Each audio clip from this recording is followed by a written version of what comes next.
Olá, que a graça e a paz de nosso Senhor Jesus sejam abundantes sobre a vida de vocês. Eu sou o pastor João Paulo Fonseca, seja muito bem-vindo ao nosso canal. Se você ainda não é inscrito, se inscreva, deixe o seu like, é muito importante. Porque hoje eu quero apresentar, dentro das minhas primeiras impressões, o livro História da Literatura Cristã Primitiva, Introdução ao Novo Testamento, e aí inclui também os apócrifos do Novo Testamento e os pais apostólicos. É uma obra publicada pela editora Academia Cristã. Vocês encontram ela num preço bem acessível no mercado, e por ser uma obra com preço acessível, muita gente tem comprado ou às vezes tem buscado informações no YouTube para saber se é um material que vale a pena, se é um material bom, confiável, enfim. Então eu vou apresentar nas minhas primeiras impressões um pouquinho desta obra. É uma obra bem volumosa, a gente tem aqui mais de 830 páginas e é um material diferenciado. A gente tem vários livros aí que trabalham de forma introdutória ou panorâmica o Novo Testamento, mas essa obra é diferente porque ela vai trazer uma análise histórica dos livros, além de incluir os apócrifos que existem do Novo Testamento e escritos dos pais apostólicos, né? Então o autor ele faz um compêndio de escritos ligados ao Novo Testamento. É capa brochura, tem informações aqui do autor, né? É um teólogo protestante, exegeta, foi catedrático em Novo Testamento na Universidade de Bonn, na Alemanha. Ele era de linha luterana, tá bom? Aqui tem o site da editora Academia Cristã, algumas outras informações. Então vamos lá, vamos para o conteúdo da obra. Não é um review, é apenas as minhas primeiras impressões, onde eu vou trazer para vocês o que eu achei dessa obra. Bom, a gente tem aqui a primeira folha de rosto, História da Literatura Cristã Primitiva, Introdução ao Novo Testamento, aos Apócrifos do Novo Testamento e aos Pais da Igreja. Aqui os tradutores, Santo André, 2015, editora Academia Cristã. Essa obra está num preço bem acessível na livraria Ebenezer, acho que nas livrarias Com Cristo e, se eu não me engano, na Tenda Gospel, né? Acho que essas três livrarias aí, elas devem pertencer ao mesmo dono, ou coisa do tipo, né? E aí eu comprei na Shopee. Eu pesquisei lá na Shopee e comprei esse material para conhecer, apresentar para vocês e também para agregar nos meus estudos. Ficha catalográfica. Índice. Bom, o índice é muito detalhado. Eu gostei muito do índice desse material. Então olha só que interessante, né? Você pode aí estar dando um zoom no vídeo aí, ou pausando para poder verificar. Ele trabalha no primeiro capítulo uma introdução ao Novo Testamento propriamente dito, né? Capítulo 2, o Corpus Paulino, ele vai adentrar nas cartas de Paulo, ele vai trabalhar carta por carta, tá bom? Então olha só, ele trabalha pontos, a estrutura, as relações teológicas, caráter literário, enfim, ele aborda todos esses pontos livro por livro. O capítulo 3 vai trabalhar os evangelhos sinóticos e Atos dos Apóstolos. Ele preferiu trabalhar primeiro as cartas paulinas, é a forma como ele resolveu apresentar o seu material. Depois evangelhos sinóticos e Atos dos Apóstolos, ele faz da mesma forma, tá bom? Então traz aqui fontes, questão da transmissão.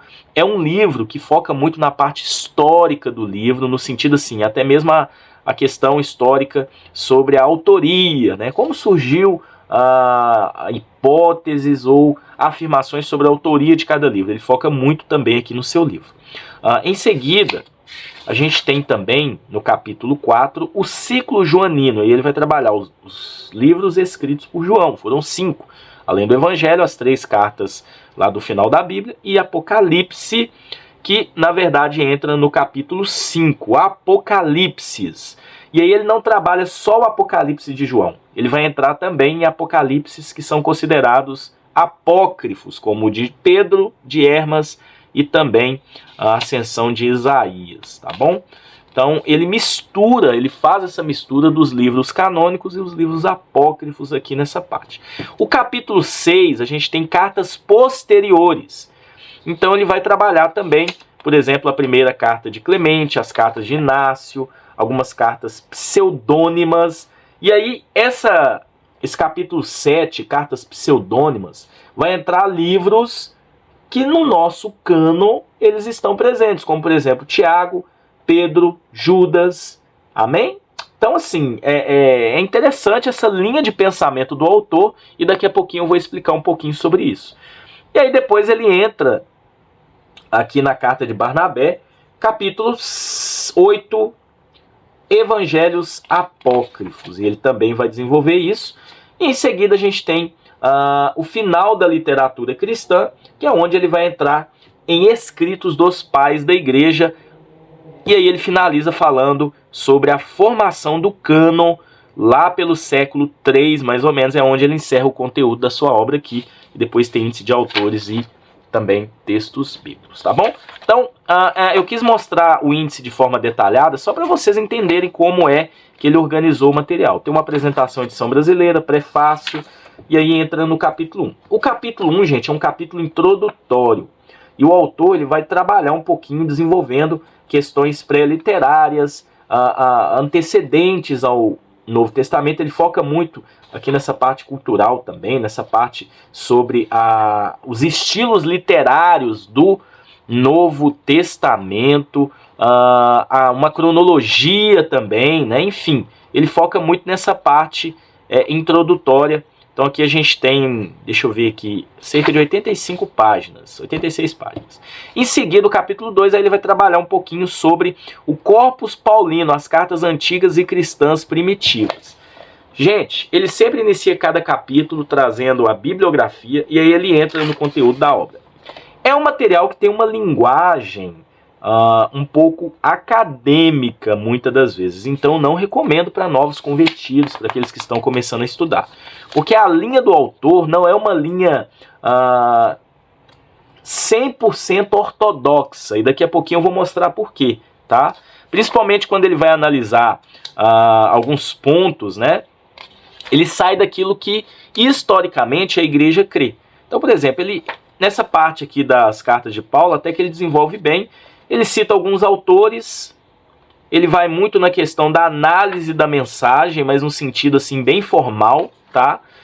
Então ele vai trabalhando carta por carta. É bem organizado o material, tem uma letra bacana, né? É um material que preenche bem a página, vocês percebem. Quando ele faz citações de notas, então a gente tem o conteúdo do material e abaixo a gente tem as notas que ele costuma citar, tá? Então achei isso muito interessante também. Deixa eu pular um pouquinho aqui para frente. Então, por exemplo, a gente tem aqui, ainda dentro dessa parte de Paulo, né? Ele, por exemplo, crê que Hebreus foi escrito por Paulo também, né? E aí aqui, a partir da página 283, ele vai entrar nos evangelhos sinóticos. Ele trabalha muito a questão da linguagem, o gênero literário, e ele foca muito também na questão histórica, o desenvolvimento histórico, no sentido assim, por exemplo, por volta do meado do século II manifesta-se um fenômeno contraditório, por outro lado ainda não se emprega uma designação uniforme para as exposições da história de Jesus. Então, ele desenvolve em cada capítulo que foca nos livros, né, cada parte aqui que foca nos livros, a questão de como foi a decisão de se colocar livro tal como canônico. Então ele trabalha muito nisso dentro dos seus materiais. Capítulo 5 eu chamo a atenção porque ele traz o título Apocalipse. E aí que é interessante, né? Porque ele não considera, ele faz a partir de Apocalipse, da abordagem de Apocalipse, uma mistura daquilo que é canônico, que está na nossa Bíblia, com aquilo que não entrou na nossa Bíblia. Então por isso que é um material que a pessoa precisa ter uma certa maturidade e conhecimento, porque senão acaba misturando as ideias. Então aqui, ó, depois dele trabalhar Apocalipse de João, ele vai desenvolver o pastor de Hermas, tá? Então é muito interessante. E quando ele vai desenvolver, por exemplo, né, Apocalipse de João, ele também coloca junto aqui Apocalipse de Pedro, que nem entrou no cânon da Bíblia que nós temos hoje, tá? Ascensão de Isaías, enfim.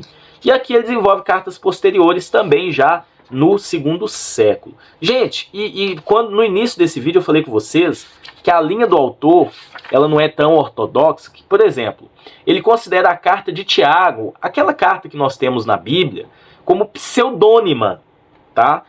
O que seria uma carta pseudônima? Alguém que usou o nome, né, de Tiago, que foi um líder, um dos apóstolos lá de Atos, líder da igreja de Jerusalém, para poder fundamentar o seu livro. Então, tem uma parte que é muito interessante, a questão literária, mas quando ele entra na questão da autoria e data de composição, ele cita que foi alguém que surgiu aí já no século II, que usou o nome Tiago para poder dar uma certa veracidade ao seu livro, tá? Então, olha só, ele cita que alguém, né, de Bélios, data Tiago entre 80 e 130 para o final do século I. Então, ele coloca uma composição de Tiago bem assim depois. A mesma coisa ele faz com Pedro, tá? Não é muito, mas bem interessante que o autor manifesta-se a respeito dele, tá? Então, ele explica que Pedro é, portanto, um pseudoepígrafo. Acontece que sabemos tão pouco da tradição cristã primitiva sobre as regiões endereçadas. Então, ele explica o porquê ele considera a carta de Pedro como uma carta pseudônima. E assim como Judas também, em 2 Pedro, e aí depois ele vai para Barnabé, tá bom? Então, é interessante a forma como o autor coloca. Ele coloca em todos os livros uma data de composição que geralmente a maioria dos teólogos mais conservadores não creem que foram escritos, né? Datas bem posteriores. O Evangelho dos Hebreus já é um livro apócrifo, e aqui ele vai trabalhar também os evangelhos apócrifos, como surgiram, data de composição, a mensagem. E aí no final, além dele trazer, como eu disse para vocês, escritos de pais da igreja também, né? Surgiram ali nos primeiros anos pós-igreja primitiva, ele vai finalizar o seu material trazendo como foi a composição do cânon, tanto do Antigo como do Novo Testamento. Então ele finaliza o material trabalhando isso, né? E aí ele traz controvérsias, enfim, dentro de uma linguagem mais assim, trazendo os pormenores. Ele finaliza com índice de assuntos, tá? Índice de textos bíblicos,